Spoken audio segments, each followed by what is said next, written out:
Olá, meus amigos e minhas amigas, estamos aí novamente para o nosso História em Gotas.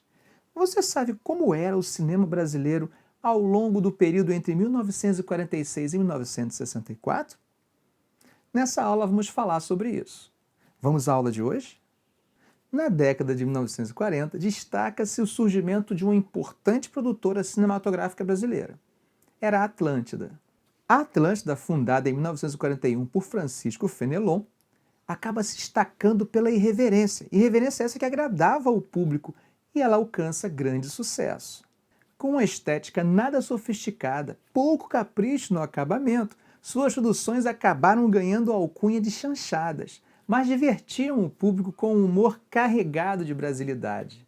A dupla Oscarito e Grande Otelo consagrou-se em 1947 com o filme Não Adianta Chorar, tornando-se uma das mais importantes duplas de comediantes da história do cinema brasileiro. A crítica sofisticada acusava a produtora de plagiar os filmes de Hollywood, mas a Atlântida, com poucos recursos, seguia adiante. Na década de 1950 surgiria uma outra importante produtora cinematográfica no Brasil, que era a Veracruz. A promessa da Veracruz era de produzir realmente um cinema brasileiro, mas não conseguiu se libertar do modelo hollywoodiano. Exemplo disso pode ser evidenciado com um de seus filmes, O Cangaceiro, que acabou levando a Palma de Ouro no Festival de Cannes, mas não conseguia se libertar da estética do modelo dos westerns americanos. Em 1955, o público foi surpreendido com o filme Rio 40 Graus, de Nelson Pereira dos Santos.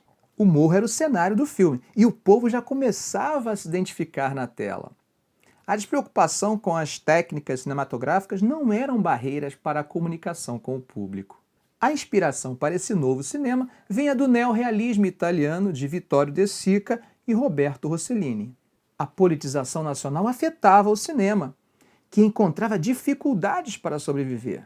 Essa preocupação fica evidente durante os debates que monopolizaram o segundo Congresso Nacional do Cinema Brasileiro, que aconteceu em 1953 em São Paulo. No contexto de segundo governo Vargas e a polarização que vivia o Brasil entre entreguistas e nacionalistas, também se transfere para o cinema. No cinema havia uma polarização entre aqueles que defendiam um cinema autossustentável, enquanto outros defendiam um cinema popular. Não é por acaso que quando falamos deste novo cinema, que de certa forma foi inaugurado por Rio 40 Graus, e que acaba ficando conhecido como Cinema Novo, lembramos logo daquela famosa frase atribuída a Glauber Rocha: uma câmera na mão e uma ideia na cabeça. Podemos concluir dessa frase que, diante da escassez de recursos, Glauber Rocha apresentava como solução a simplificação da produção. E a arquitetura brasileira, como ela se comportou durante esse período de experiência democrática? Ficamos por aqui. A resposta para essa pergunta fica para o nosso próximo vídeo. Ok, gente? Um grande abraço e até lá!